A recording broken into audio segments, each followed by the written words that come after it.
Okay, hello, this is Michael Ellis, author of a number of books available on Amazon.com. Um, so today I'm going to teach you how to make a real dream catcher.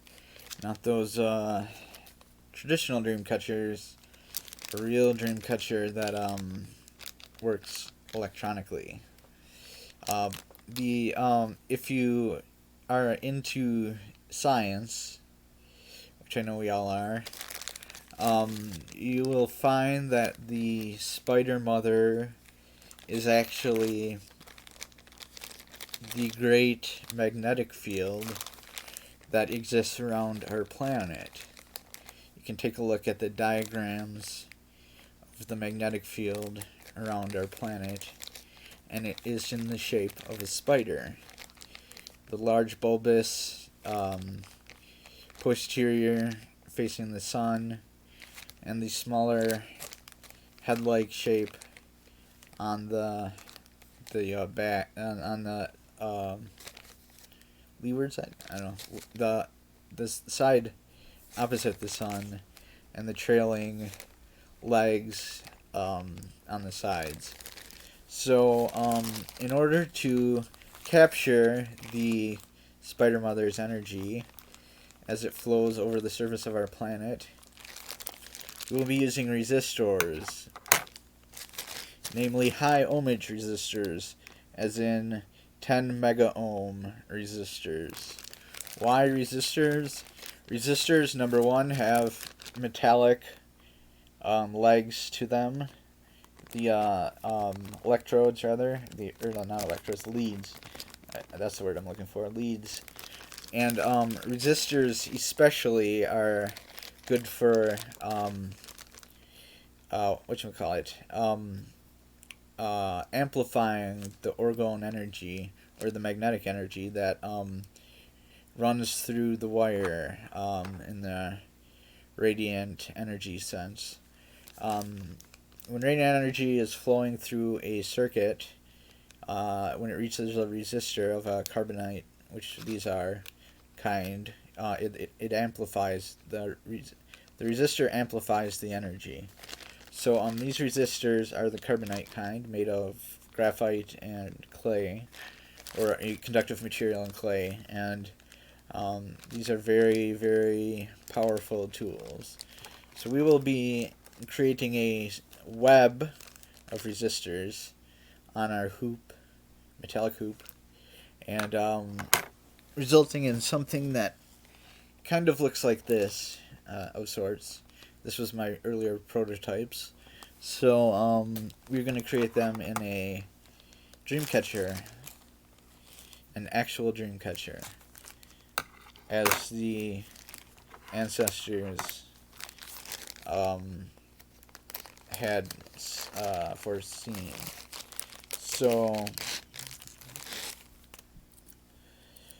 So begin by removing a couple of resistors from the tape. They come on a tape. Some of them do. You can get them on Amazon. You can get them on Mouser. You can get them on DigiKey. Some other places like electronic surplus stores might have them, but that depends on if they happen to have them from their batches. So we're going to create a net.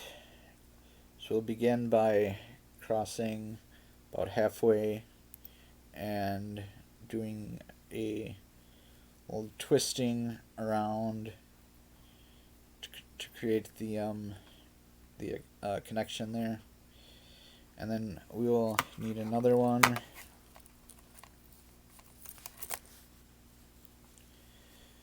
to create the second length, rather. That creates the web form, and that will also be wrapped around. And then once we have two, we can go and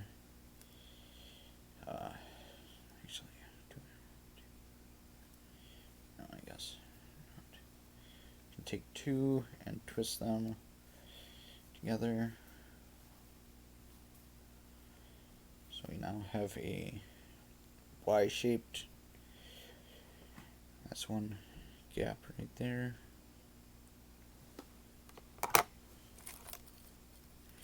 And we can go around doing this indefinitely. It's a joke. It must come to an end. We will always be going around the circle.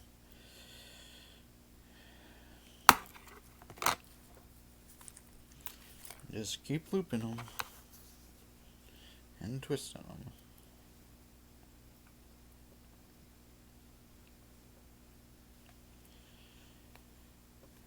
This is kind of a meditative process.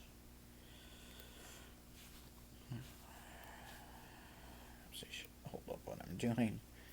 As you can see we've got loops like that. We're going to form those all the way around, and then we work on our next layer and so on and so forth. So I'll pause it, and then I'll do the first layer, then show how to do the second layer.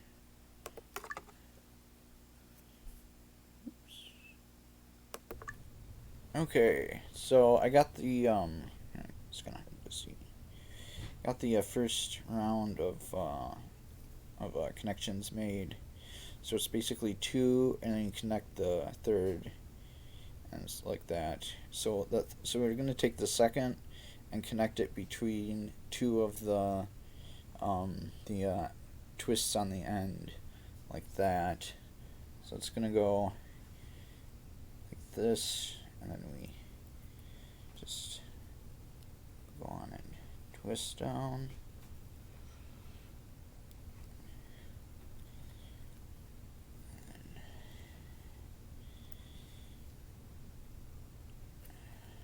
Twist down.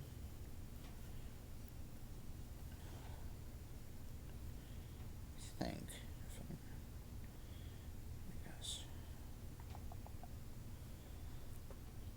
I'm trying to think of how we can do this in a pattern.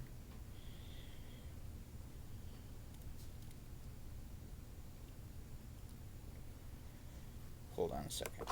Okay, now I see how I'm going to do this. Okay, so we're just going to repeat the same thing we did with the two, and we're going to do from one end two more connecting to the ends of the, so like from two become one, and then another branches off, and they connect around the here, I'll get one hooked up like that. Twist it around, and then you'll have one that's hanging off each other, and then those two become one, and you twist that. Okay, so that's becomes the fractal pattern there. So that's how you get the nut.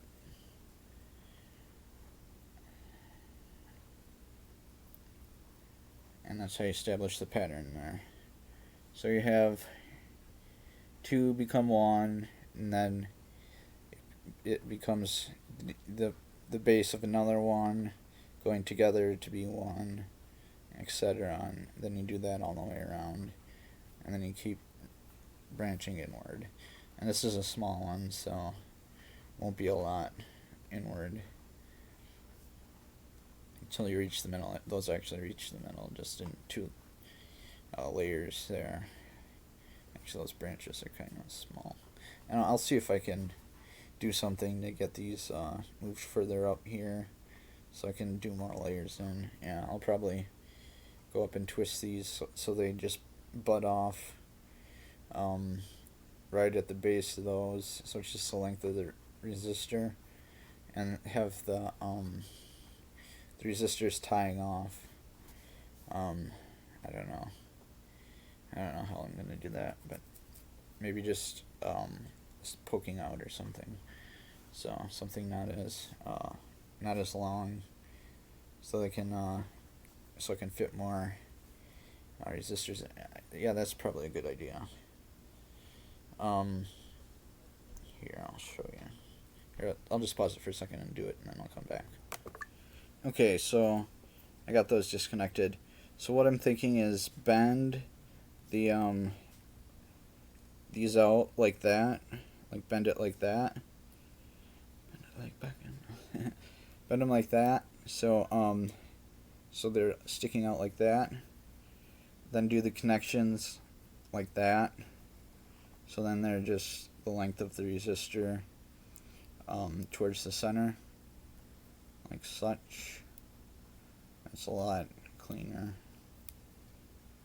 Not as looking as ugly as those dangling wires, or leads rather. So yeah, that looks a lot better.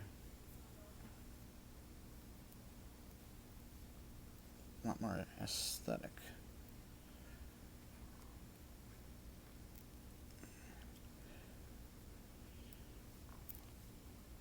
Oh yeah, that looks a lot better. That's a lot more pretty. So we got it like this. As you can see, that looks a lot better. And then we'll just have these bending out towards the back.